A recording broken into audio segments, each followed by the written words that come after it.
Sir, I'm going to have to ask you to vacate the piano bench. That single sentence, spoken by a security guard in a crowded train station, was meant to dismiss a weary, quiet man with tired eyes and a forgotten name. But when that man, humbled, unshaven, and cloaked in mystery, plays his first note, the entire station falls silent. Phones stop. Conversations die, and eyes turn in disbelief. No one knew that the man they tried to push away was Julian Hart, a reclusive former musical prodigy and secret billionaire who disappeared after a devastating loss. What unfolds is not just a return to music, but a story of redemption, legacy, fatherhood, and the healing power of a second chance. As the music resurfaces, so do old truths and hidden bonds. A daughter he never knew, a student who reignites his purpose, and a world hungry for beauty without pretense. This is a story of how one man's quiet return changed hearts, mended time, and proved that sometimes the softest songs are the ones that last forever. And all of it began with one broken bench, one trembling hand, and a single unforgettable note. Now, before we dive deeper, please like and subscribe to our channel. We share powerful, meaningful stories like this every day. And drop a comment below to let us know what time and where you're watching from. Thank you so much. And now, let's get back to the story. Sir, I'm going to have to ask you to vacate the piano bench. The voice was sharp, unyielding. Not the kind that asked, it commanded. Julian didn't look up right away. He was already seated, his gloved hands gently resting on his lap, his long fingers twitching ever so slightly with the instinctive muscle memory of a man who hadn't played in years. He let the words settle between them, like dust disturbed in sunlight. Didn't you hear me? The security officer barked again, this time louder, puffing his chest out like a drum that needed to be hit. This piano's for performers, not loiterers. The man's coat was old, a double-breasted trench, once elegant, now softened by time and travel, a moth bite near the hem, a subtle fray at the cuffs, a scarf tucked at his collar, not for fashion but necessity. Everything about him looked out of place in the bustling train station with its Bluetooth chatter, coffee spills, rolling suitcases, and upward gazes locked into glowing phone screens. Julian finally raised his eyes. They were the color of smoke after rain. The kind of eyes that seemed to have known loss deeply but held no bitterness, only quiet. "I'll only be a moment," he said softly. But the guard had already decided. He waved a dismissive hand toward the crowd that milled nearby. A few onlookers had started to notice the commotion. A businessman with earbuds slowed just enough to smirk at the exchange. A group of teenagers nearby exchanged a snide whisper. Some old guy thinks he's Beethoven or something. Julian stood slowly without protest. No anger, no raised voice, just a nod, almost polite. The wooden bench creaked faintly as he rose, and the moment felt like watching a balloon deflate in reverse. Something had been about to take off, and now it quietly sank instead. He turned to walk away. But someone else stepped forward. A girl, no older than 17, with tangled curls and a violin case slung over her back like a worn shield. She stood between Julian and the guard, her voice calm but clear. "He's with me." The guard blinked. "Excuse me?" "I said," the girl repeated, stepping closer. "He's with me. I was going to play violin and he's going to accompany me. That's allowed, isn't it?" The air changed. Not a storm, but the feeling just before one. The hush before the crack. The girl's name was Elena. She didn't look like much in the world's eyes. Faded jeans, a coat 2 sizes too big, gloves with the fingertips missing. But her eyes held the kind of defiance that didn't come from rebellion, but reverence. The guard narrowed his gaze. "We have rules here, professional artists only, authorized permits for—" "Please," she interrupted gently. "Just one song, let him sit, let him try." There was something about the way she said it, something that even a rule-hardened officer couldn't quite dismiss. Maybe it was the tone, or the tremble beneath it, or maybe the feeling that to deny her now would be to deny something much larger than a piano bench. Julian paused, uncertain. He had not expected this. Elena turned to him. "Sir, would you?" He met her gaze. Something in him wanted to say no, to walk away before his fingers betrayed him, before his heart betrayed him. But something else, something older, deeper, more desperate, moved inside him. Without a word, he stepped forward and sat again. The bench groaned once more beneath him, as though welcoming a familiar weight. The station continued to hum and flicker and shuffle with travelers too tired or too rushed to care. But nearby, the world slowed. Elena opened her violin case beside him, but didn't draw out the instrument. She simply waited. Julian reached out, lifted the piano lid slowly, like opening a chest full of memories he hadn't touched in years. The keys stared back at him, chipped, uneven, slightly yellowed with time. The G key had a faint crack in its ivory. The middle C had a smudge of something, maybe lipstick, maybe life. He hovered his hand just above the keyboard. Not yet touching. "Take your time," Elena whispered. And that's when he played it. One note, just one, G. But it wasn't just a note, it was a breath, a whisper, a resurrection. It rang out through the air with a purity so complete, so unshaken, that it stopped people in their steps. The girl with the coffee cup froze mid-sip. The man with the rolling suitcase stopped mid-stride. Even the security guard, who had begun to turn away with an annoyed grunt, glanced back. There was something in that tone. It wasn't polished, it wasn't loud, but it was alive. Elena closed her eyes as if that single sound had touched a place in her she didn't know existed. And Julian sat there, stunned, not at them, at himself. Because the G wasn't just a note. It was her, his wife. The one whose laugh used to echo in their piano room as he stumbled over new compositions. The one who sang softly behind him as he practiced in the early morning light. The one whose silence had haunted every key since the day cancer took her voice from the world. He had promised himself he'd never play again. But now, another note followed. Then another. His fingers moved like old dancers, slow at first, then suddenly remembering steps they thought they'd forgotten. He let them go, let them take over. The melody came unbidden, not from practice, not from theory, but from grief, from love, from something between both. The notes spilled into the station like sunlight, not blinding, but warm, familiar, healing. Elena sat beside him, resting her hand on her violin case, but she didn't need to open it. Not yet. This was his moment. People gathered now, slowly, curiously. Phones were lifted, tears blinked back. The security guard lowered his radio. The world, for a moment, stood still. And in the eye of that stillness was a man, unshaven, cloaked in time-worn wool, playing a piano like it was the last and first thing he would ever touch. He wasn't rich, or famous, or impressive. Not here, not now. To them, he was simply a man playing with heart. But the truth? The story that would unfold in the minutes to come, the one that would light up headlines and social feeds, the one that would bring reporters and conservatory scouts, the one that would rewrite what they thought they knew about silence and wealth and the soul of music. That truth was still waiting, just beyond the next note. And Julian Hart, once the most celebrated pianist of his generation, hadn't even begun to reveal who he was. Not yet. There was something ancient in the way his hands moved now. Not old in age, but ancient in wisdom, like they remembered things that even his mind had buried. The music that flowed from the piano was not rehearsed. It was not perfect, but it was real, honest, carved from the cracks of a man who had spent years trying not to feel.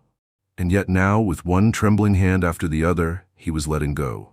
Julian's melody began to unfold like pages from a letter never sent. Each note was its own sentence, each measure a confession. The crowd around him thickened, drawn not by noise but by quiet, the rare, magnetic kind of quiet that makes people listen with their whole chest. They didn't know who he was. Not yet. They didn't need to, because in that moment he wasn't someone from their world. He was a mirror to their own longing. He played like someone writing goodbye and I love you in the same breath.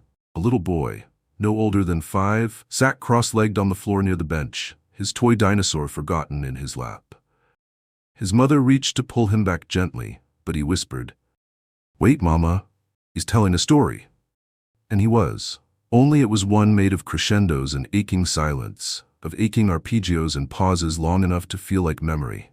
His eyes never left the keys, but his soul was elsewhere, drifting between the echoes of concert halls and the stillness of a hospital room, where beeping monitors once marked the slow rhythm of his wife's final days. That's what Elena had heard in that first note. Not technique, not performance, but grief. Grief in its most vulnerable language. She stood beside him now, violin out, bow in hand, still waiting, still watching. She wasn't ready to join him yet, not because she wasn't good enough. She was. She knew the scale of his key. She could find the root of his melody. But what he was playing wasn't about precision. It was about pain that had nowhere else to go. Just then, Julian's fingers faltered for a moment, missing a note. It was so slight, most wouldn't have noticed, but Elena did, and so did he. His jaw tightened. It had begun again, that voice in the back of his head, the cruel one. The one that whispered, "You've lost it, you waited too long, you shouldn't have come back." He almost stopped, his hands hovered in midair. But then came a sound so soft it barely rose above the whisper of wind through the terminal doors. Elena had joined in. Her bow barely brushed the strings of her violin, but it was enough. A single note that cradled his faltering chord, lifted it, and carried it forward. She didn't try to lead him. She just followed, listened, matched the rhythm of his pain with the warmth of her hope. It was enough to steady him. He nodded, barely perceptible, but she saw it. She smiled, and together they wove something rare into that air, something both fragile and unbreakable. The station transformed. The sterile sounds of travel, departure announcements, luggage wheels, vending machine clicks, all fell beneath the hush that stretched wider with every breath of music. A young couple, mid-argument near track 12, paused and turned, their voices caught in their throats. An elderly man stood near the ticket counter, holding his late wife's scarf and suddenly remembering the waltz they once danced to on their 30th anniversary.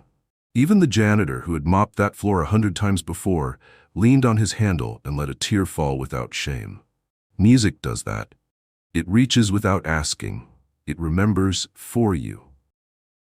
Julian's playing was no longer tentative. It grew, like someone finding their voice after a long silence. There were moments when it nearly roared, when the tempo surged and the notes collided in passionate fury, and moments when it faded again into near nothingness, a ghost passing gently through the living. And in all of it, Elena was there. Not beside him, but with him. She didn't know him, not truly, but she felt him. As if somehow, this wasn't the first time they'd played together. As if this music had waited decades for the right place, the right moment, the right hearts to release it. Julian ended the piece softly, with a final chord that didn't resolve. He let it hang there, suspended in air, like a question that could never be answered. The crowd stayed still for one more breath, too. Then, like thunder after lightning, applause broke out, not polite, not obligatory, but raw. People clapped, not because they thought they should, but because they needed to, as if that music had pulled something loose in them that now needed to escape. Julian stood slowly, his hands trembling. Elena lowered her violin, breathing heavily, as if she'd run a great distance without moving at all. "Thank you," she whispered, her voice barely audible over the roar of gratitude swelling behind them. He looked at her, really looked, and for a moment said nothing. Then, softly, "I didn't know I had that left in me." She smiled. "You did. It was just waiting." From the edge of the crowd, the security guard who had tried to eject him stood awkwardly, unsure whether to approach. He looked like a man who had just realized he'd kicked a crown out of the dirt, thinking it was trash. His face was pale now, not out of shame but recognition. Someone in the crowd was pulling out their phone, holding up a grainy photo. "Isn't that him? The pianist? What's his name? Julian. Julian Hart?" Another voice answered. "He disappeared, like years ago. Walked away from everything. I thought he was dead." Julian heard the murmurs, the rising tide of memory crashing in. He didn't confirm. He didn't deny. He simply turned back to the piano and lowered the lid slowly, reverently, as if tucking in a child. Elena touched his arm. "They'll know now," she said quietly. He nodded. Maybe they should. There was no vanity in his voice, no ego, just peace. The kind that only comes when you stop hiding from the thing you loved and lost. And then came the questions. People surged forward. Some wanted to shake his hand. Some just wanted to look at him. Others were crying without understanding why.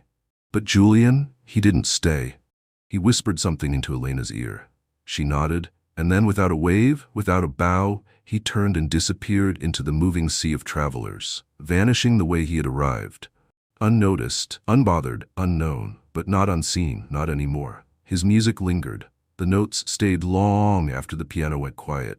And in that terminal, once just another stop on a busy day, something had changed. A bit of silence had been made holy. A bit of grief had turned into grace, and a legend had begun to awaken. The station slowly returned to motion. But it wasn't the same. The sounds were softer. Steps quieter. People who had once rushed through with hunched shoulders now walked with lifted heads, glancing at strangers as if seeing them for the first time. And somewhere, in the deep corners of every heart that had paused for that music, something had been quietly rearranged. But Elena didn't move. She remained standing beside the closed piano, her hands still resting gently on her violin, as if her bones hadn't caught up to what her spirit had just experienced. Her heart beat in strange rhythms. Grief, awe, something that felt like joy and ache intertwined. She turned and searched the crowd for him. Julian was gone. Gone, not like someone fleeing, but like someone who never needed the applause to begin with. She tried to follow, weaving through passengers and luggage, scanning every bench, but he had disappeared as quietly as he had arrived, like he'd never meant to stay. Like the music had been enough, a gift and a goodbye, wrapped in the same chord. But Elena wasn't ready to let it go. Not yet. She pulled her phone from her coat pocket and tapped open the recording she had instinctively started when he first touched the keys. Her thumb hovered over the play button, but something else caught her attention. Notifications flooding in. Live feed comments. Dozens, hundreds. Is that Julian Hart? Someone confirm. Wasn't he the prodigy that vanished? I'm crying and I don't even know why. This is why music matters. I needed this today. And then one comment that made her freeze. This piece, that melody, it's the same one my grandmother used to hum when she cleaned the school halls. Elena blinked. Her grandmother. The memory rushed in, uninvited but welcome. Margot Delaney, a woman made of calloused palms and soft humming. The kind of person who remembered everyone's name and made oatmeal taste like a hug. She had worked for decades at a community art school, sweeping floors, cleaning chalkboards, mending costumes by hand. Elena had spent many summers there, trailing behind her like a shadow, curling up in the back of recital rooms with her tiny violin tucked beneath her chin. And Margot had always hummed. Always. Sometimes silly show tunes, sometimes hymn fragments. But there was one melody she returned to again and again. Gentle, haunting, like a lullaby sung from another life. The same one Julian had just played. No doubt. Elena could hear it now, playing back through her memory like a music box being wound open. She sat down hard on the piano bench, heart thundering. What did it mean? She pulled up her contacts, thumb trembling slightly, and called her mother. "Mom?" she asked when the line picked up. "Can I ask you something about Grandma?" A pause. Her mother's voice was wary. "Are you okay, honey? You sound out of breath. Do you remember that song she used to hum all the time? The sad one?" Another pause. "You mean the lullaby? She called it Autumn's Memory, I think." "Yes, that one." Elena exhaled. "Do you know where she got it from?" "I don't know," her mother said slowly. "She used to say someone wrote it for her, a friend, a musician, but she never told me his name. Was it Julian Hart?" Silence. "Elena, where did you hear that name?" The tremor in her mother's voice made the hairs on the back of her neck rise. "There was a man at the train station. He played the melody, the exact one." Her mother was quiet for a long time. "I never told you this," she finally said, voice softer now like it was folding into memory. "But when I was 10, your grandmother almost lost her job at the school. Budget cuts. She cried for weeks. One night this man showed up, said he'd heard about the layoffs. He handed the director a check and left without giving his name. But Grandma knew. She said she'd never forget the way he played piano that day. She said his fingers were filled with both thunder and sorrow." Elena felt like the air had thickened around her. "She kept a photo of him," her mother added, "tucked into the back of her music book. You know, the old red one." Elena leapt up. "I have it," she said. "I have the book." She scrambled through her backpack until she found the cloth-bound volume, its corners softened from decades of use. She flipped past pages of scale exercises, dusty annotations, faint water stains. And there, between two worn sheets of Bach's preludes, was the photo. Black and white. A man at a grand piano. He wasn't looking at the camera, just downward, eyes shadowed beneath his brow, his lips barely parted. But the hands were unmistakable. It was Julian. A much younger version, yes, but the posture, the stillness, the ache hidden beneath the elegance, it was him. It had always been him. She stared at the image, breath catching in her throat. And in that moment, something changed. The story no longer belonged to just the station, or the crowd, or the man who disappeared. It belonged to her grandmother. to a thread that had been quietly stitched through her life without her even knowing. Music had always followed her. Now she understood why. Julian hadn't just wandered into that station. He had been part of her story before she was even born. She had to find him. She stood up, eyes scanning the terminal. Nothing, no trace. But the station wasn't that big, and something inside her whispered, he hadn't left yet. Not really. She dashed toward the west platform. The 4:15 to Boston was boarding. She scanned the crowd. Not there. She checked the southbound escalators. A busker played a harmonica tune nearby, but no sign of Julian. Then, near the station cafe, she saw him. Not seated, not in the open. He was standing off to the side, almost hidden by a column, sipping quietly from a paper cup, watching as a young boy played the piano now in his absence, tentative, clumsy, full of joy. Julian's eyes were smiling. Elena approached slowly. He didn't flinch when she arrived.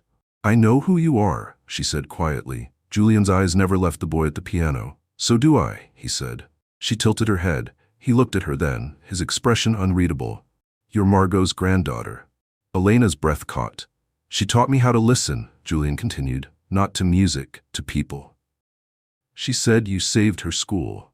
"I didn't save anything," he murmured. "She did.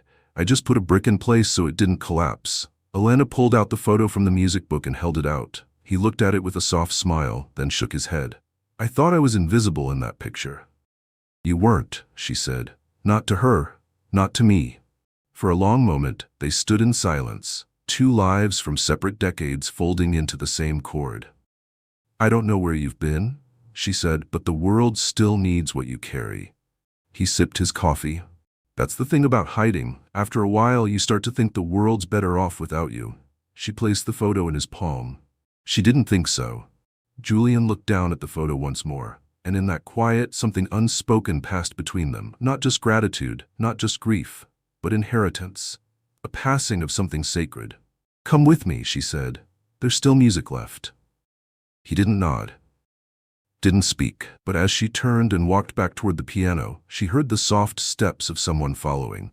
Not as a man of legend, not as a billionaire, not even as Julian Hart. Just as a man finally ready to return home. The boy had stopped playing. His small fingers lifted from the keys like birds startled mid-flight, unsure where to go next. The melody he'd been pecking at faded into the general hum of the station, and for a moment the piano stood silent again. An island between stories. Elena stepped forward first, her steps light, almost reverent. She crouched beside the child and whispered something no one else could hear. Whatever it was, it made the boy smile. He slid off the bench, cradling his backpack, and vanished into the waiting arms of a woman with tear-glassed eyes who mouthed thank you to Elena without needing to know why. Julian approached slower. His hands were tucked into the pockets of his coat, but there was something different about his posture. He no longer walked like a man weighed down by the past. Instead, there was a stillness in him now. One that didn't beg for escape, but dared to stand in the presence of memory. The crowd hadn't fully dispersed from earlier. A few lingered at the edges, pretending to check schedules or scroll through phones, but their glances betrayed them. They were waiting. Watching, hoping. Elena took her place at the piano bench, her violin resting in the crook of her arm like it belonged there, as if it were not an instrument, but a language only she could speak. She turned to Julian. "You ready?" she asked softly.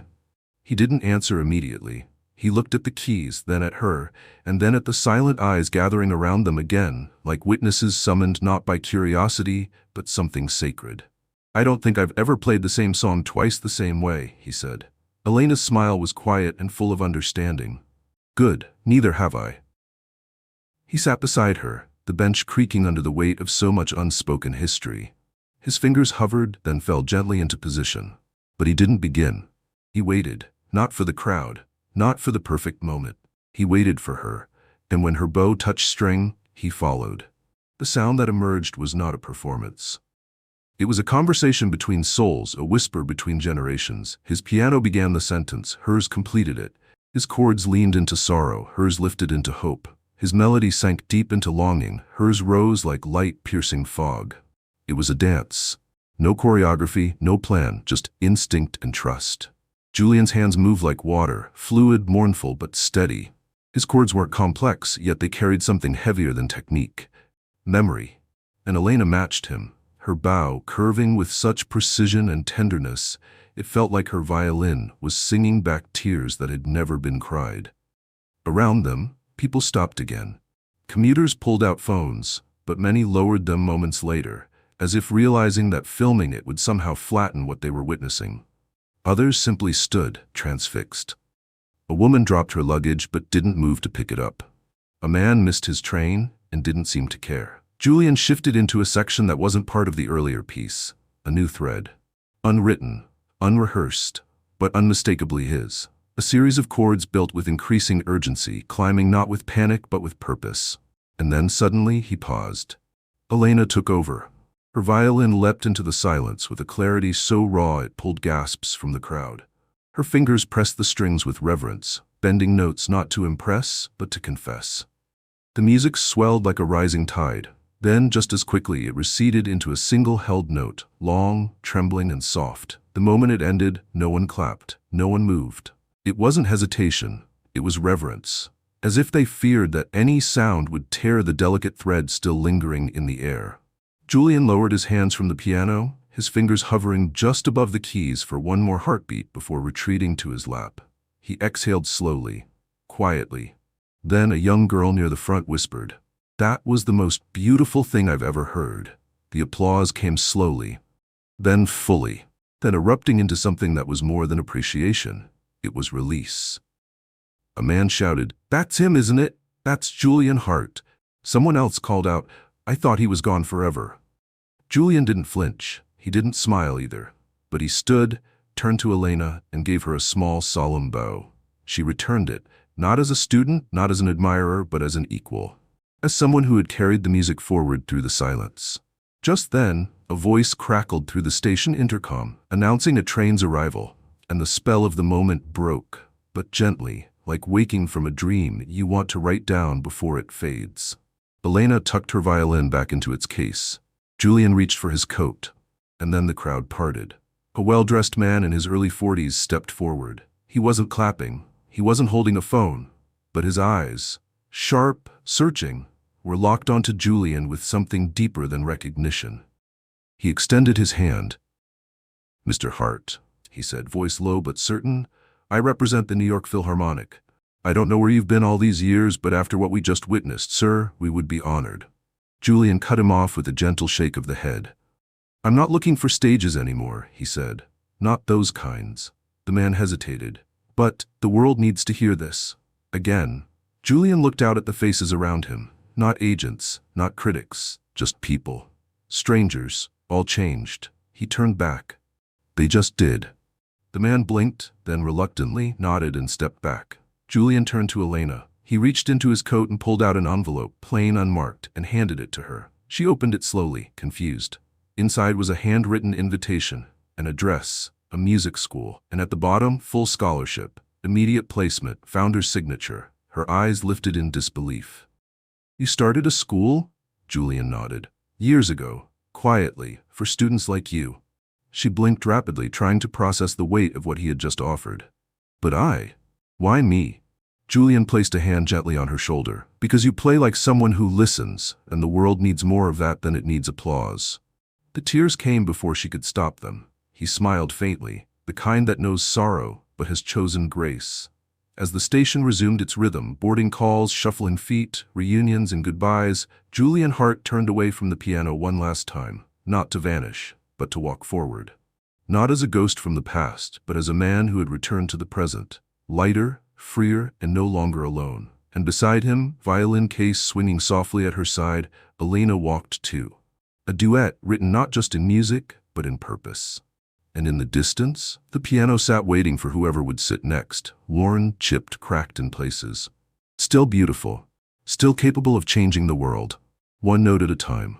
It started with a single video, grainy, shaky, the angle slightly off-center. It showed a worn man in a faded coat and a young woman with wild curls seated side by side, their hands and bow moving as if the music wasn't being played. But remembered, no edits, no titles, just raw footage. But what it lacked in polish, it made up for in truth. The music was unlike anything the internet had heard in a long time. It didn't demand attention, it invited it. It didn't perform, it bled. Within 30 minutes, the clip had been reposted to music forums, subreddits, and Facebook pages titled Beauty in Unexpected Places. A retired music teacher in Minnesota shared it with a caption that simply read, "I haven't cried like this in years." Then came the flood. The video climbed past 1 million views in 3 hours. By evening, news anchors were playing the footage live, asking, could this really be Julian Hart? Conductor after conductor, pianist after pianist, voices that once shared stages with Julian 2 decades earlier, all leaned forward into their camera frames and nodded with certainty. "That's him," one whispered.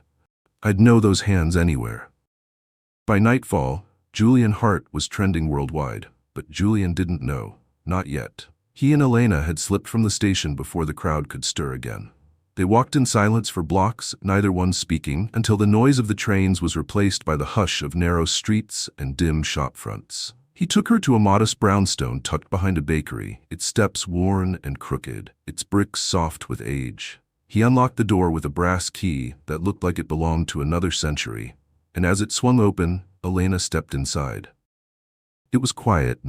Wooden floors, a cracked fireplace, old photographs on the wall, some framed, others pinned loosely by clothespins on twine. A coat rack sagged under the weight of scarves and hats that hadn't moved in years. But the room's heart beat from the far corner. A grand piano, covered in a faded quilt, tucked beneath a tall window that watched the world but demanded nothing from it. Elena stopped short. She could feel it even from the doorway, the weight of years folded into ivory and mahogany. Dust shimmered on the lid like quiet snow. And yet the piano didn't feel forgotten. It felt paused. Julian watched her take it in. "This was hers," he said quietly. Elena turned. "My wife's," he continued. "She played too, but she didn't need an audience. Just this room, this piano, and the sound of the rain." Elena moved slowly toward it, fingers brushing the edge of the quilt. "Why did you stop?" she asked gently. He sat down in an old armchair, its cushions worn soft and loyal. "Because every time I touched the keys, I expected to hear her humming from the kitchen," he said. "And when I didn't, the silence got too loud." Elena didn't speak. She didn't have to. Instead, she moved to the piano and lifted the quilt halfway. Her hand reached out, hovered over the lid, and pressed down. The wood creaked softly. The keys were yellowed. One of the black keys had a chip in it, but the soul of it, the breath of it, was still intact. She sat. Julian's eyes followed her, not with caution, but with something close to wonder. "Do you mind?" she asked. He shook his head. So she played, softly, slowly. A melody not meant for crowds or concerts, a lullaby. One he instantly recognized. It was his wife's favorite. His fingers twitched in his lap, aching to join. But he didn't. Not yet.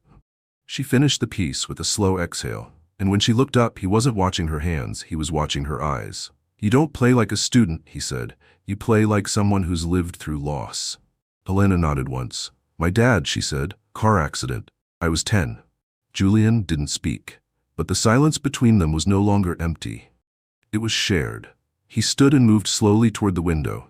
Outside, the sky was darkening. He reached for the remote on a small side table and clicked the television on. It took only moments. The station glowed to life, and there it was. His face, split screen with the piano footage, headlines scrolling across the bottom. "Lost prodigy reappears at Grand Central. Julian Hart plays after 20 years in hiding." Julian sank into the couch. Elena turned stunned. "You didn't know?" He shook his head. "I never thought anyone would recognize me like this. Not under those lights. Not with these hands." The camera zoomed in on his face in the video. Then the anchor's voice. "But who is Julian Hart now? And where has he been all these years?" Viewers across the world are calling for more. More music, more answers, more from the man who reminded us what beauty really is. Julian leaned back, eyes closed. "I didn't want this," he whispered. "Then what did you want?" she asked. He turned to her slowly. "Just for someone to hear the music and not ask for more. Just to let it be enough." Elena sat beside him. "I think they are hearing it," she said. "I think that's why they care." He nodded faintly. "But I'm not the man they remember. I'm not 28 with concertos in my pocket. I'm not hungry for acclaim. I'm not angry enough to prove myself." "What are you then?" she asked, her voice a thread. He looked at her with a tired, beautiful sadness. I'm someone who loved and lost and forgot how to breathe without her voice in the room. Helena reached for his hand. You're also someone who taught me more in one afternoon than any teacher has in 10 years. Their fingers stayed folded together, and in that quiet living room filled with ghost notes and candlelight, something began to settle. A seed planted not in ambition, but in grace. Neither of them said it, but they both felt it. The world was calling. But for once, Julian Hart wasn't sure if he would answer, not because he was afraid, but because he had already given them the truth, and he didn't know if they would know what to do with it. Helena stood, walked back to the piano, and lifted the lid all the way this time. She turned to him. You're not obligated to go back, she said, but if you do, don't go for them. He tilted his head. Then for who? She smiled softly. For her. Julian looked down, and slowly his fingers curled as if remembering the weight of a world he once carried so delicately. He stood, crossed the room, and sat beside her. The keys stared up at them, familiar, expectant, and together, without warning, they began again. Just two hearts, one bench, and a song the world hadn't heard yet. The days that followed unfolded like a quiet miracle. No fanfare, no flashing lights, just ripples. The video of their performance, now dubbed the Station Sonata by online viewers, had crossed borders faster than either Julian or Helena could have imagined. But not through celebrity channels or media circuits. It spread like a secret. Whispered from heart to heart. Shared not for clicks, but for comfort.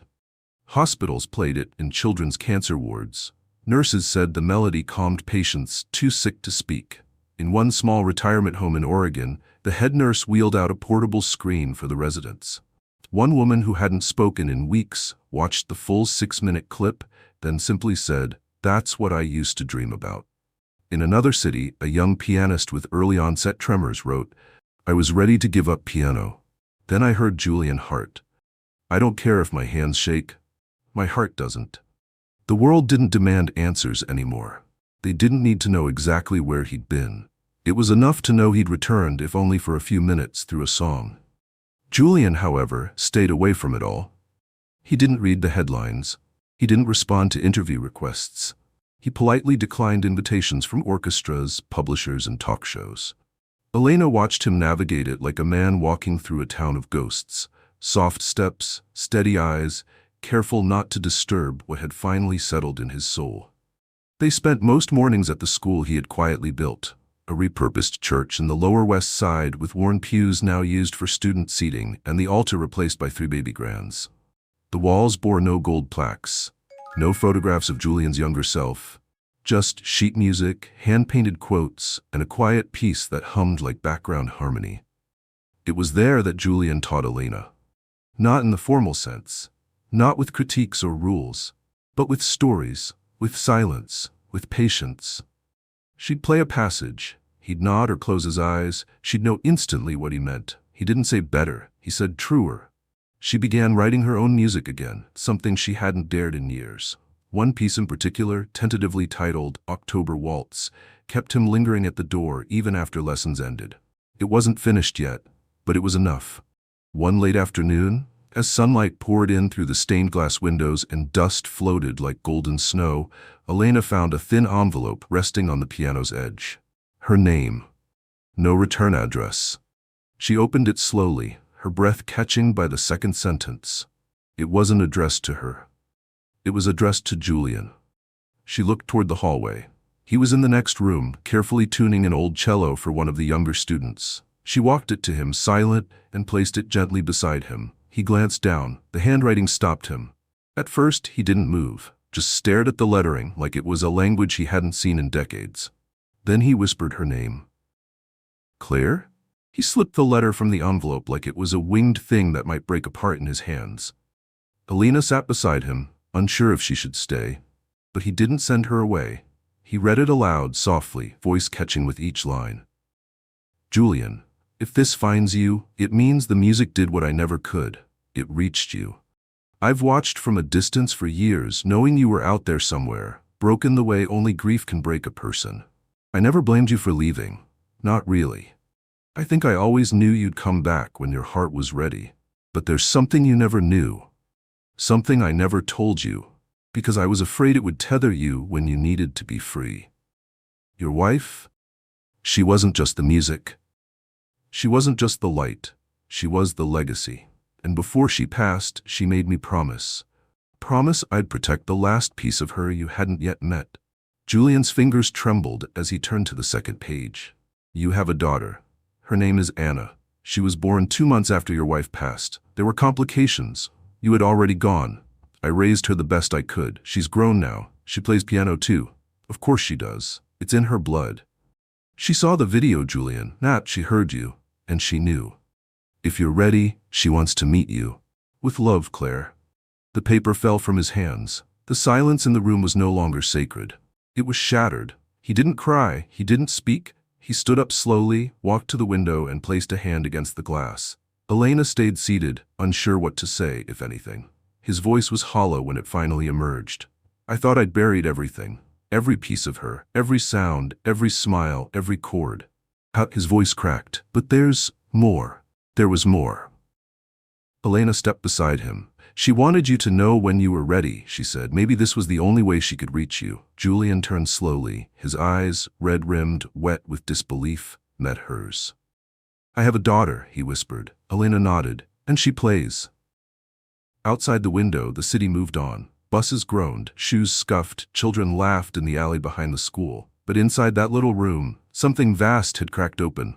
A life he'd never touched, never imagined, never mourned, because he'd never known to. And now, he could. That night, he didn't sleep. Elena found him seated at the piano, long after the students had gone, long after the hall lights had dimmed. He wasn't playing. Just sitting, listening, as if the very air was whispering a lullaby from across 20 years and miles of silence.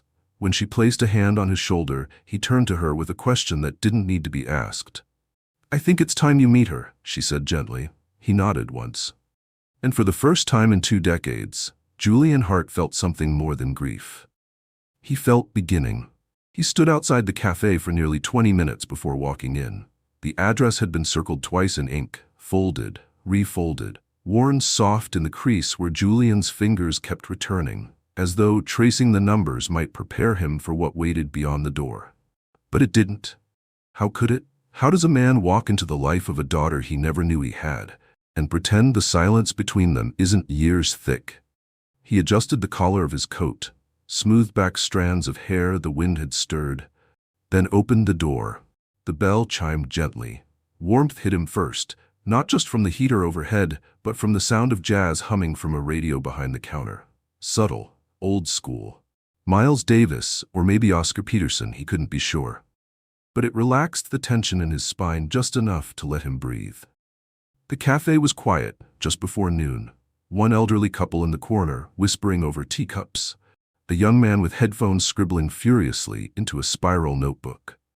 And then, Anna. She was seated in the booth closest to the window, backlit by daylight that poured through the glass in a soft halo. Her hair was loose, falling over her shoulders in the same cascading waves that his wife once had. She wore no makeup, a pale green sweater, a silver bracelet that caught the light each time she lifted her hand to her coffee. She looked up as he entered, and in that single glance his knees nearly buckled. Because the moment her eyes found his, he knew. She knew. No one had introduced them. No words exchanged, no signs held. But the recognition moved between them like a memory neither had lived, but both had carried. Julian moved toward her slowly. She stood before he reached her table. They didn't embrace, they didn't speak, they just stood there, watching each other, both afraid that if they blinked, the other might vanish. He opened his mouth, then closed it. She did the same. Finally she smiled, a little uncertain, a little teary, but radiant. Hi, she said. His throat tightened. Hi. She gestured to the booth. Please. He slid in across from her. The vinyl squeaked softly beneath his coat. The world outside blurred in his vision, not from tears, but from time folding in on itself. I wasn't sure you'd come, she said. I wasn't sure I could, he replied. She looked down at her cup, then back at him. I don't really know what to say. Neither do I. A pause. Then she laughed, nervously, sweetly. Well, that makes 2 of us. He smiled, and for a moment the tension cracked just enough to let light in. I saw the video, she said. At the station. Didn't even know I was crying until it ended. I didn't know anyone was filming, he said softly. I'm glad they did. She wrapped her hands around her cup. I didn't expect to find you through a piano. He looked at her. I didn't expect to be found. She tilted her head. Why did you disappear? He looked down, running a fingertip along the rim of his glass of water. When my wife died, something inside me collapsed. The music went with her. I wasn't angry. I wasn't bitter. Anna listened quietly, her face still, her eyes unreadable. I told myself I was honoring her by disappearing, he continued. But I think the truth is, I was just afraid that if I stayed, I'd break apart. And when did that change? She asked. He glanced up, meeting her gaze directly. The moment a young violinist told a security guard I was worth listening to. Anna smiled gently. Elena. She reminded me what music feels like when it's not about perfection. When it's just about presence. They sat in silence a while. Outside, a child tugged on her mother's coat, pointing at something across the street.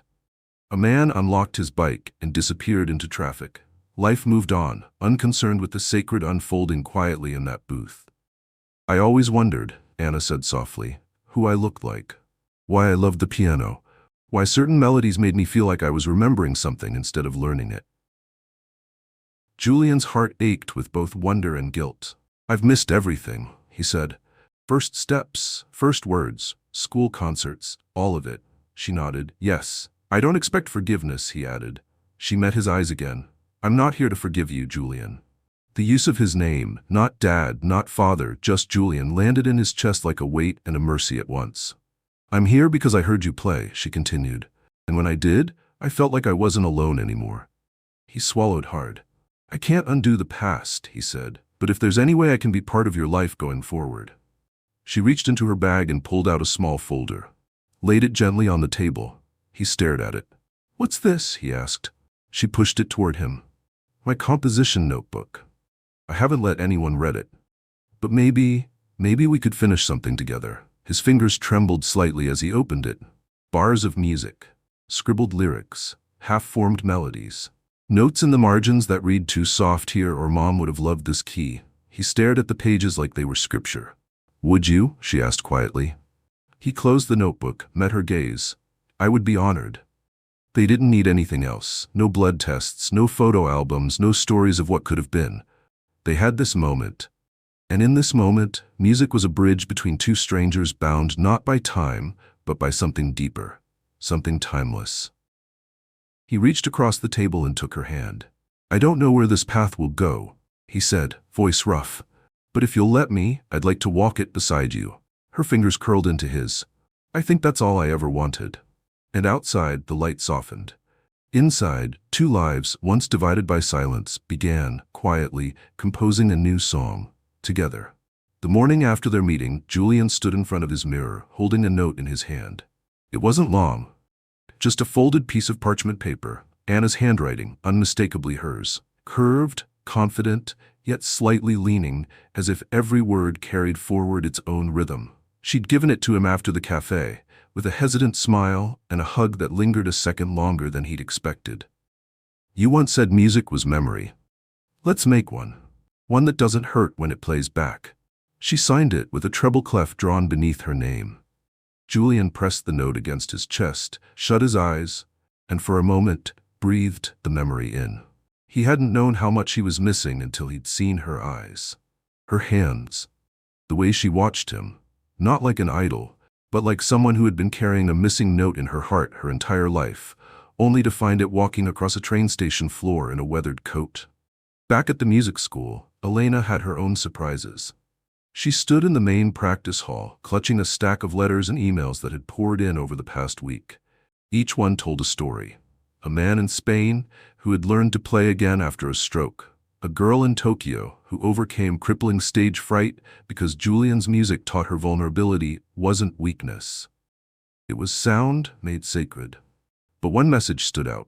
It was from the director of a foundation that hosted a benefit concert every year, one that raised funds for arts education in underfunded communities.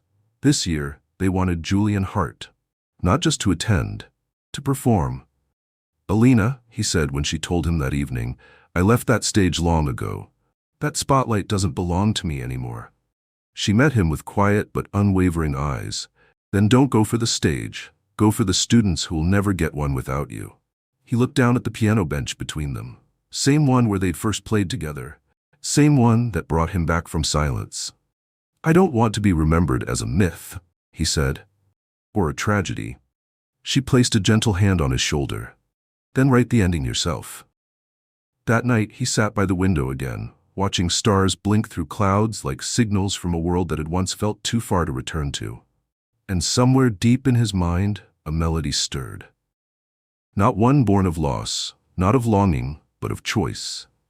2 weeks later, the benefit concert hall sold out. Tickets vanished within minutes, not for celebrity, not for nostalgia, but for one phrase printed on the flyers in quiet serif. A Song for the Silence, a return by Julian Hart. Elena and Anna waited backstage with him. Neither spoke much. There was no need. Julian adjusted his sleeves, then his posture. His hands had stopped shaking, not because he wasn't afraid, but because he had finally decided that fear didn't get the final note.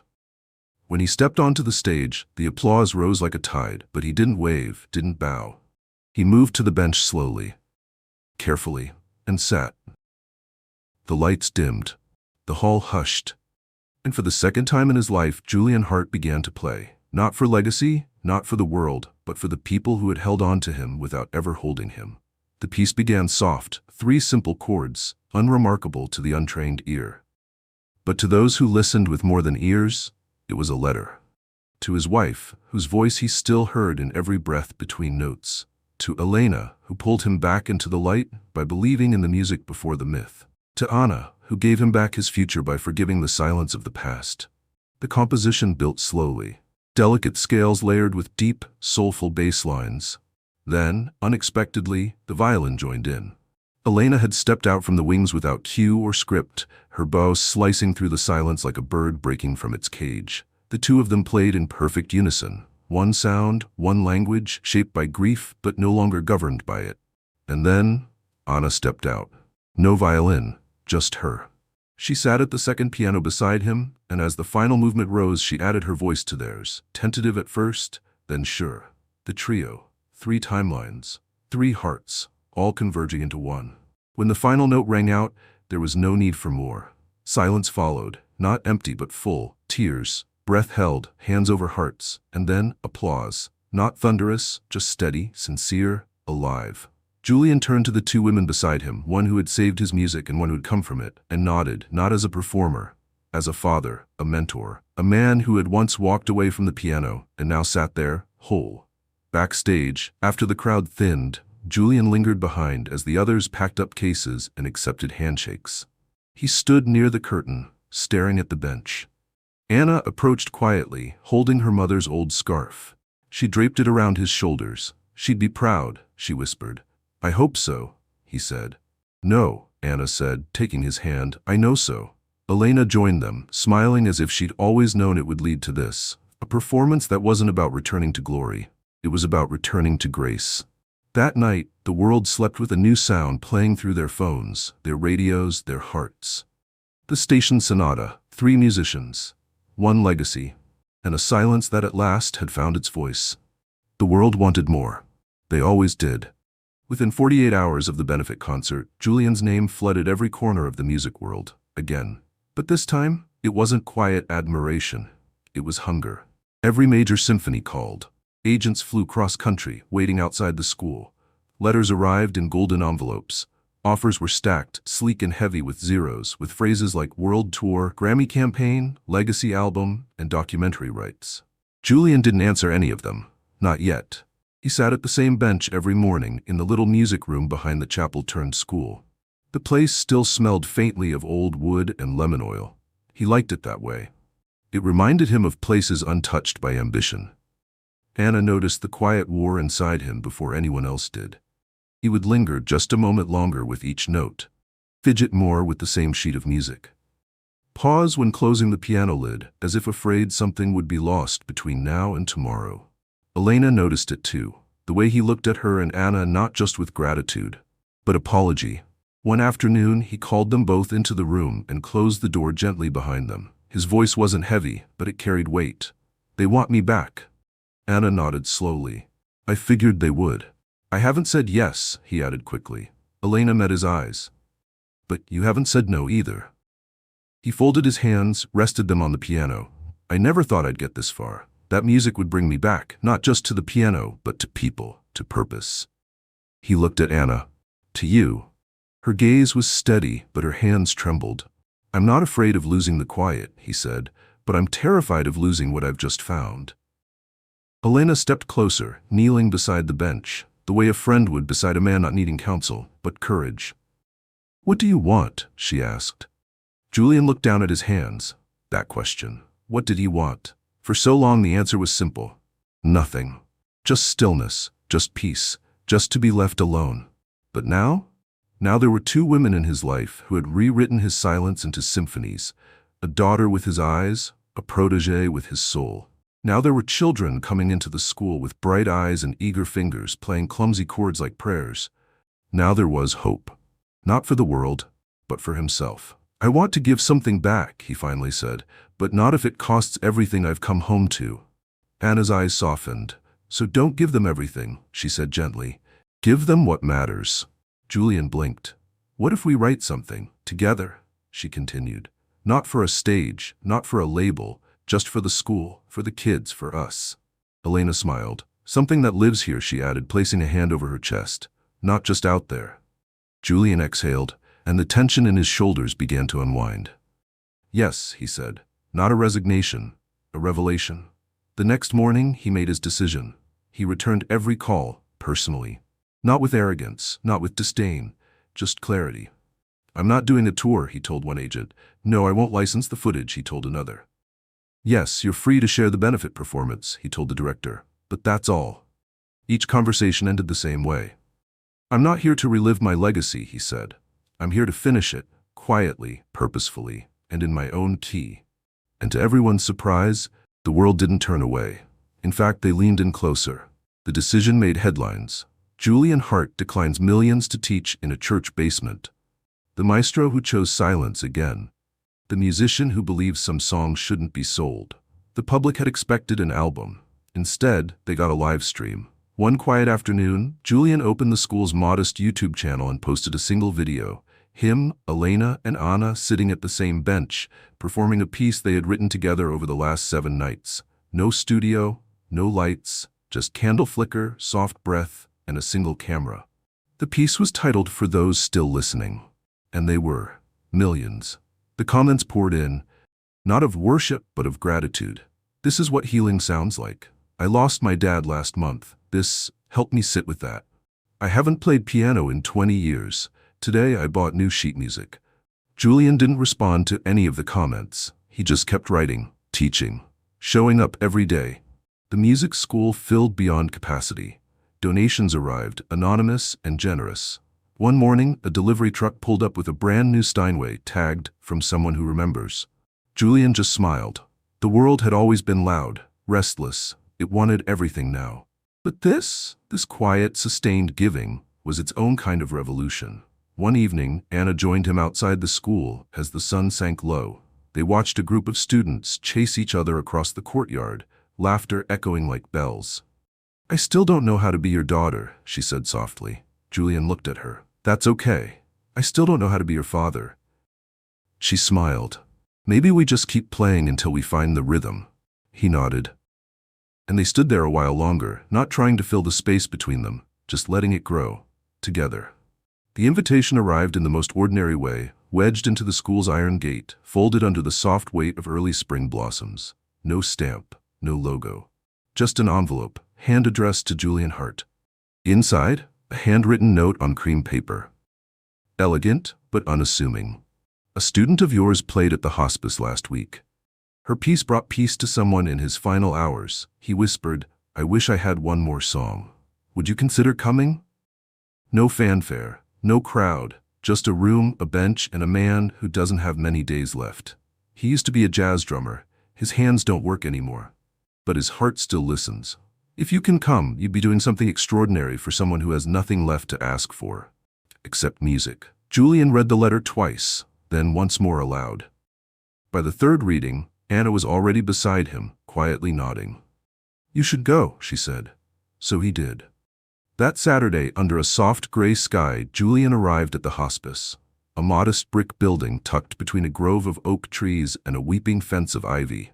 No cameras, no announcements, just sunlight trickling through soft linen curtains and the smell of chamomile tea steeping somewhere unseen. They guided him to a room on the 3rd floor. "His name's Bernard," the nurse whispered at the door. "He's been slipping in and out. He doesn't speak much anymore, but yesterday when we told him someone special might visit, he opened his eyes for the first time in hours." Julian nodded and stepped inside. The room was hushed, soft. The kind of hush that wasn't empty, but sacred. A single recliner near the window. A bedside with fading photos in cracked silver frames. And in the corner, a small upright piano, well-worn and slightly out of tune, but intact. Bernard lay in the bed, thin, eyes closed, one hand resting gently on the edge of the blanket. His chest rose and fell in shallow rhythm, like the ghost of a drum beat he used to know by heart.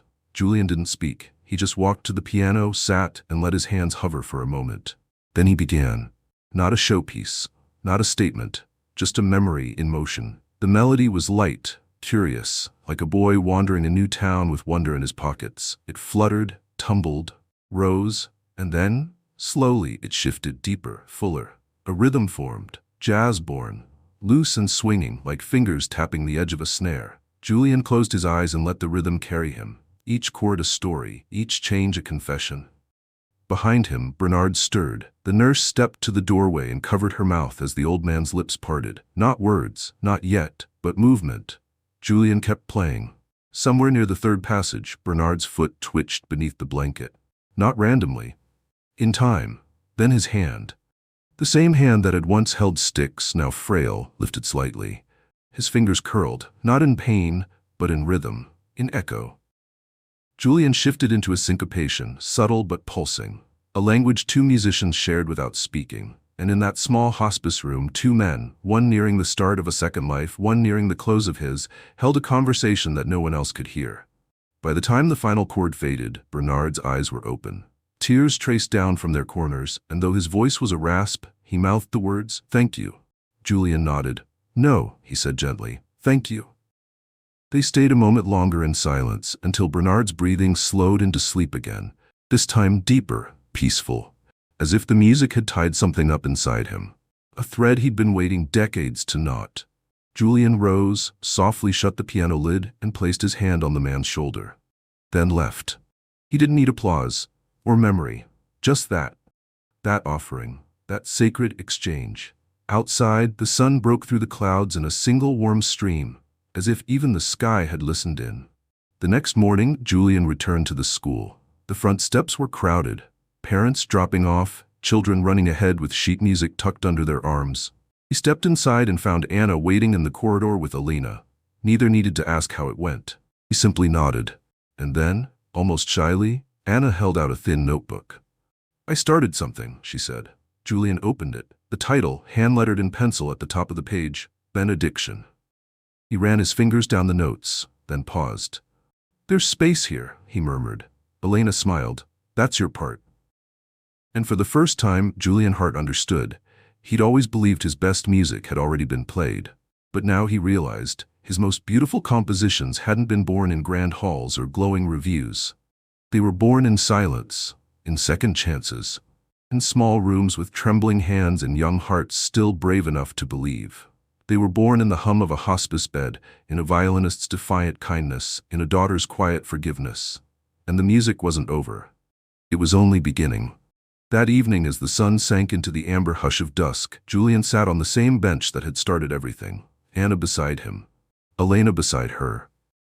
They played Benediction, not for the world, for themselves, and for everyone who'd ever needed a second note. The final chord wasn't thunderous, just soft, true, and lasting, long after the hands lifted from the keys. Sometimes the most profound music isn't played for crowds, but for healing. This story reminds us that legacy isn't about fame, wealth, or applause. It's about the quiet moments when we choose to return, to rebuild, to forgive. Julian Hart thought his life ended the day he walked away from the piano, but grace waited for him, not in the spotlight, but in a train station, in a teenage violinist's courage, and in the eyes of a daughter he never knew existed. We all carry silences inside us, moments we regret, people we've lost, songs we never finished. But this story teaches us, it's never too late to begin again. Redemption doesn't require noise, it just asks for honesty, for presence, for one note played with heart. So if you're out there feeling forgotten, broken, or too far gone, remember Julian. He came back not to reclaim the past, but to create something new.